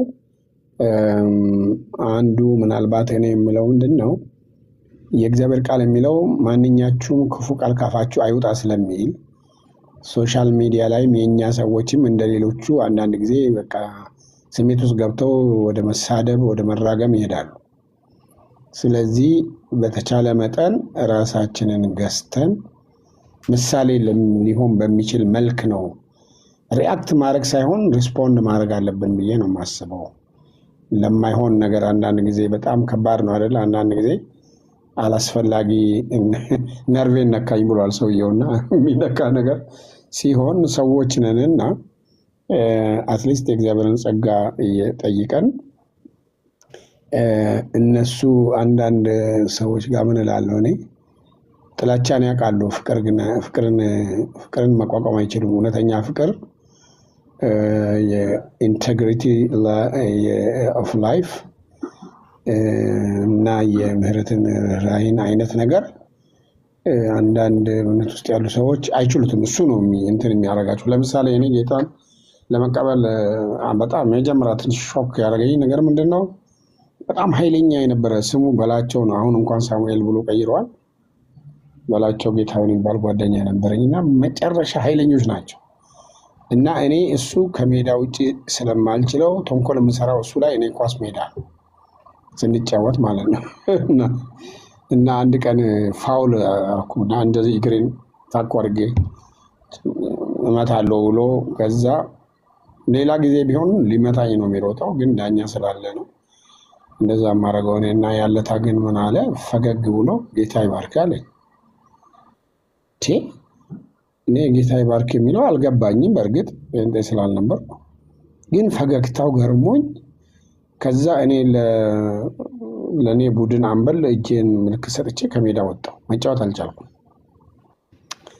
እና መጨረሻ ጨዋታው ሲያልቅ ፈለግኩትና በላቸው ምን ነው ክፉ ነገር ሰርቼብህ ጌታ ይባርክ ውጦ ጥሩ ሰው ሲሆን እኔ ያንን መቋቋም አልቻልኩም።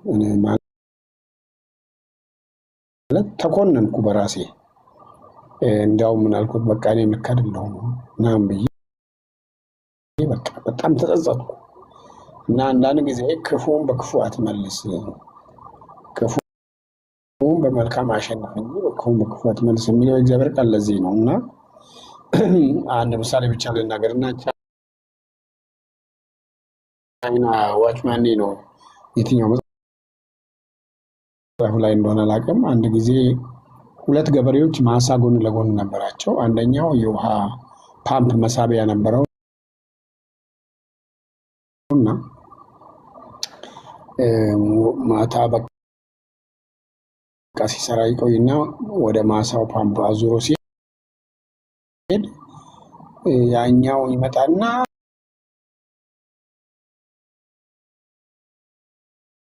ወደ ራሱ ጠዋት ሲመጣ የሱ ደረቅ ነው፣ ይሄኛው በጣም ተቸገረና ሁለተኛ ምዕራፍ የሚባል ሕግ አለ አለው። ከዛ ያም ሰው በዛ ምክንያት ተለወጠ የሚል አንብቤ ነገር ይሄ ትውልድ ከኛ መኮረጅ ነበረበት ግን አልኮረጀም ብለህ የሚቆጭ ነገር ካለ እሱም ብትነግረን። በጣም ማዝነው በጣም ማዝነው በጸጋ ስጦታዎች ስም አሁን አንዳንድ ሰዎች የሚያደርጉት ነገር በጣም ያሳዝነኛል። በጣም ሁለተኛው ያው ብዙ ጊዜ ተናግሬያለሁ፣ ትህትና የመመለክ ፍላጎት ያላቸው አገልጋዮች እንደነ ጳውሎስ እነ ባርናባስ ሲላስ እና ጳውሎስ ናቸው አይደል ልብሳቸውን የቀደዱት መሸሽ ሲገባቸው ሰው እንዲያከብራቸው እንዲሰግድላቸው። በጣም ይሄ ማለት ለዚህ ነበረ ያ ሁሉ መከራ የተቀበልነው ላለው አንዳንድ ቀን በጣም ነው ማዝነው። እና ማለት መከባበር ጥሩ ነው፣ ግን ክብር መፈለግ ግን አያስከብርም። እና ሰዎች አክብሮት ሳይሆን አምልኮት ሰብ እንዲኖር በእግዚአብሔር ስም በጸጋ ስጦታዎች ስም በመንፈስ ቅዱስ ስም ማለት ከራሱ ከመንፈስ ቅዱስ ባህሪ የማይገናኝ በጣም እብሪትና ትዕቢት የሞላበት አይነት ህይወት እና በጣም እኮ አያፍሩም ማለት አንዳንድ ጊዜ በጣም ነውር ነው። በጣም ከአፋቸው የሚወጣ 1 2 3 ማለት አልፈልግም እንጂ ደግሞ በጣም የሚገርመው ቆሻሻ ህይወት እየኖሩ ቅድስና ይሰብካሉ። የምናውቀው ተጨባጭ ህይወት እያለ ማለት ነው። እና ይሄ ድሮ እንግዲህ ጴንጤ ቁጥሩ ደርግ ያኔ ኢህአፓና ጴንጤ ነበር የሚፈራውና ደግሞ ታማኝነት የሚያስፈልገው ቦታ ላይ ጴንጤዎቹ ነው የሚሾሙ። ዛሬ ኮረፕሽን ማጋ ነው ያለው። በጣም ያሳዝናል ማለት በጣም እና አንዳንድ ጊዜ ሰዎች አንድ የሚያስቅ ነገር እንደውም የሆነ ሰው ነግሮኛልና ሰውየው ጉቦ ከሰዎች ሚሊየንስ ጉቦ ወስደው ከዛ በኋላ ቤት ምናምን ሰራ መሰለኝ የምስጋና ፕሮግራም ብሎ ጠራ አለ እና ከዛ ጠርቶ እና የጻፈው ጥቅስ ቤቱ ላይ የመንጀርገግ ዓመታችን ብሎ ነው የጻፈው አለ። ያሳፍራል በጣም ማለት እግዚአብሔር ትዕግስቱ ብዙ ነው፣ ይቅር ባይ ነው። ግን the worst will be ጅራፉን ያነሳ ቀን ነው። እና አንዳንድ ጊዜ እኛ የምንጮኸው የምንቆጣው እኮ እኛ ብንቆጣ ይሻላል። የእግዚአብሔር ቁጣ ከነደደ ማብረጃ የለውም፣ ከባድ ነው። ኃይለኛው እግዚአብሔር እጅ መውደቅ ይላል አይደለም፣ ከባድ ነው። ስለዚህ ከሰዎች ማለት ያንን የመሰለ ድሮ የሚጠሉን ስለ እምነታችን እንጂ ስለ ባህሪያችን አልነበረም።